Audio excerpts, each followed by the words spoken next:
Hello everyone, welcome to the session. आप सभी का बहुत बहुत स्वागत है।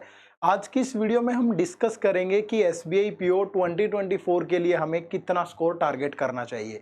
मैं आपको बताऊंगा कि प्रीलिम्स में सेफ स्कोर क्या हो सकता है, मेंस में कितना स्कोर आप टारगेट कर सकते हो और इसके अलावा फाइनली सेलेक्ट होने के लिए हमें कितना स्कोर करना होगा। और यही बातें नहीं, हम ये भी समझेंगे कि किस तरीके से जो फाइनल कट ऑफ है वो बनती है और कैसे नॉर्मलाइजेशन या दूसरी चीज़ों का इम्पैक्ट पड़ता है। वो सारी चीज़ें हम इस वीडियो में डिस्कस करेंगे। एंड तक जरूर देखिएगा। और जो हमारा यहाँ पे ध्यान रहेगा वो ये रहेगा कि हम यहाँ पे पिछले 5 साल का कट ऑफ ट्रेंड डिस्कस करेंगे। ठीक है, ऐसी कोई मेरे अंदर कोई शक्ति नहीं है जो मैं आपको ये बता पाऊँ कि यही इतनी कट ऑफ इस बार जाएगी। बहुत सारी चीजें हैं जिन पे डिपेंड करती है कट ऑफ। उसमें सबसे पहला तो प्रीवियस ईयर का ट्रेंड देखो आप, कट ऑफ्स का ट्रेंड क्या रहा है। और उसके बाद on that days when you are going to appear for this exam, उस दिन एग्जाम का लेवल क्या होगा। ठीक है, तो ये एक्सपीरियंस के बेस पे मैं आपको बताऊंगा। ऐसी कोई शक्ति नहीं है कि यही पक्का होने वाला है, लेकिन मैक्सिमम चांसेस हैं कि ऐसी ही चीजें होने वाली है। तो उम्मीद पे दुनिया टिकी है, तो लेट्स प्रिपेयर अच्छे से करें और यही चीजें होंगी भी। शुरू करते हैं।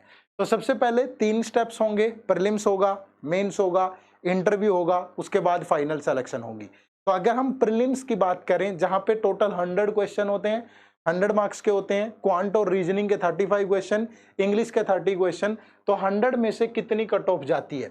नॉर्मली देखो प्रीलिम्स, अगर मैं नंबर ऑफ वैकेंसीज की बात करूं तो अराउंड 2000 के आसपास ही वैकेंसीज होती हैं, 2000 के आसपास। और जो लोग फॉर्म फिल करते हैं वो 13 लाख के बाद होगा। ठीक है, 13 to 14 लाख, 12, एक बार 8 लाख भी था जब थोड़ी सी वैकेंसीज कम थी। अदरवाइज इतना सा कंपटीशन होता है।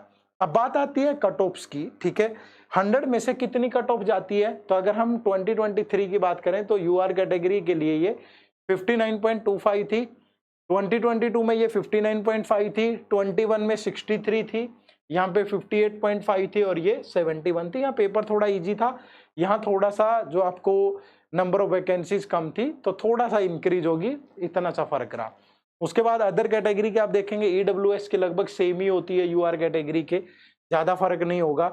ओबीसी की भी लगभग सेम ही होगी, थोड़ा 1-2 मार्क्स ऊपर नीचे आप देख पा रहे होंगे। ठीक है, ज्यादा अंतर नहीं है। तो जनरल, ईडब्ल्यूएस और ओबीसी की लगभग ही जाती है, एक आध मार्क्स का डिफरेंस होता है। उसके बाद एससी कैटेगरी की बात करें तो ये लगभग 5 से 6 मार्क्स नीचे है हर बार। अगर आप देखोगे तो जो डिफरेंस है वो 6, 5, 6, 7 मार्क्स का होगा। और उसके बाद एससी एसटी की अगर बात करें तो ये फिर और एससी से थोड़ा सा 5-6 मार्क्स नीचे की तरफ चली जाती है। तो ये ट्रेंड है। तो इसी के हिसाब से आपको अपना मार्क्स जो है वो टारगेट करने हैं प्रीलिम्स के अंदर। तो मैं बोलूंगा कि आप अपना टारगेट 65 रखिएगा। ठीक है, फॉर यूआर कैटेगरी की हम बात करें, अगर आप जनरल कैटेगरी से हैं तो आपका जो टारगेट है वो कितना होना चाहिए, वो 65 होना चाहिए प्रीलिम्स के अंदर। ठीक है भाई, अगर प्रीलिम्स में इतना टारगेट होगा तो थोड़ा बहुत ऊपर नीचे भी हो जाता है यार, मिनिमम इतना टारगेट तो होना ही चाहिए। ठीक है, और दूसरा कुछ बच्चे बोलेंगे कि सर इस टारगेट्स को किस तरीके से देखें हम।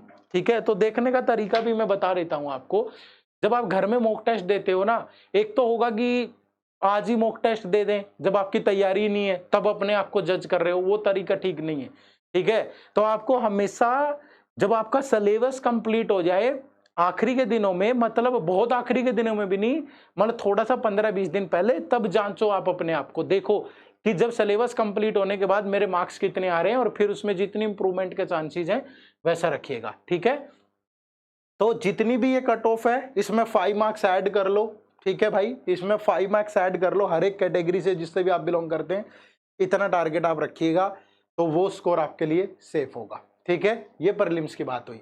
अब मेंस की बात करें तो मेंस में अगर आप देखोगे, मेंस में जो ये कट ऑफ है ये 250 मार्क्स में से है। ठीक है, किस में से है, 250।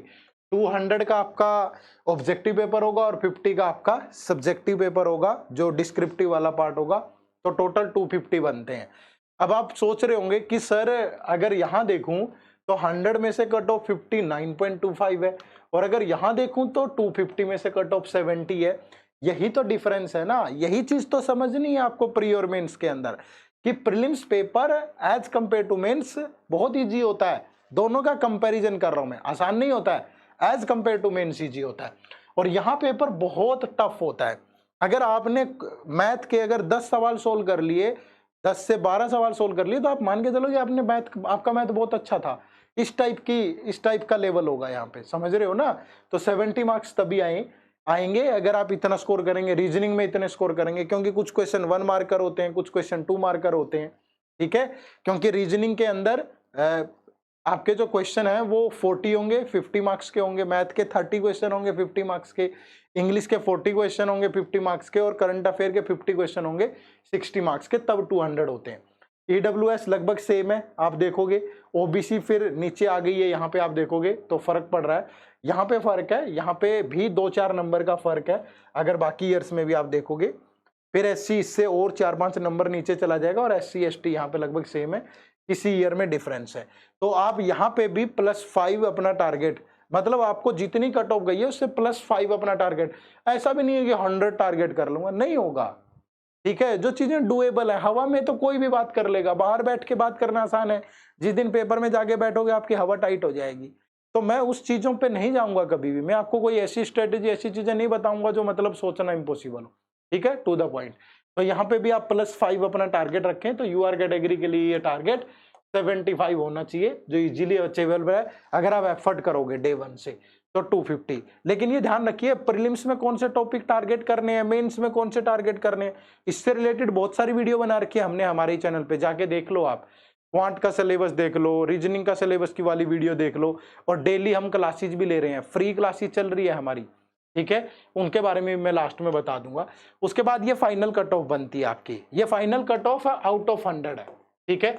होगा क्या कि आपका जो मेंस का 250 है उसको 75 में कन्वर्ट कर देंगे, और जो इंटरव्यू होता है वो 50 मार्क्स को होता है, इसको 25 में कन्वर्ट कर देंगे, तब आपकी ये कट ऑफ बनेगी। जैसे सपोज आपके मेंस में नंबर आए, सपोज मैं बोलूं कि 80 नंबर है आपके मेंस में, और आपको इंटरव्यू में मिले हैं 35 नंबर 50 में से, तो आपकी फाइनल कट ऑफ कैसे बनेगी? इस मेंस के 80 का 3/8 हो जाएगा, क्योंकि 250 को 75 में कन्वर्ट कर रहे हो, तो 80 का अगर आप 3/8 करोगे तो यहां से आपके मार्क्स ऐड होंगे 30, और इंटरव्यू का हाफ हो जाएगा, तो इंटरव्यू में 35 है तो इसका हाफ हो गया, यहां से मिले 17.5, तो आपका जो टोटल स्कोर बना वो 47.5 बना। तो ये आपकी फाइनल कट ऑफ होगी। उसके बाद तो ये जो फाइनल कट ऑफ है ये आउट ऑफ 100 है, तो यहाँ पे जनरल की 44.6 थी, ईडब्ल्यूएस फिर काफी कम हो गया, फिर ओबीसी सॉरी, तो ये थोड़ा सा फालतू है इससे भाई, एससी और एसटी की ये कट ऑफ्स हैं, तो ये थोड़ा सा आप आइडिया लगा लें, इस तरीके से इम्पैक्ट पड़ता है, ठीक है। तो ऐसे आपकी फाइनल कट ऑफ बनेगी, ठीक है। अब ये कट ऑफ तो देख लिया आपने, और यहां से भी टारगेट आप अपना सोच के मान के चलो कि मुझे 50 स्कोर करना है, ठीक है, जनरल वाले, यानी कि आपको 50 स्कोर करना है, बाकी सब भी 5 मार्क्स ऐड कर लो अपनी कट ऑफ्स में, तो इतना आपको स्कोर करना पड़ेगा फाइनली सेलेक्ट होने के लिए, ठीक है।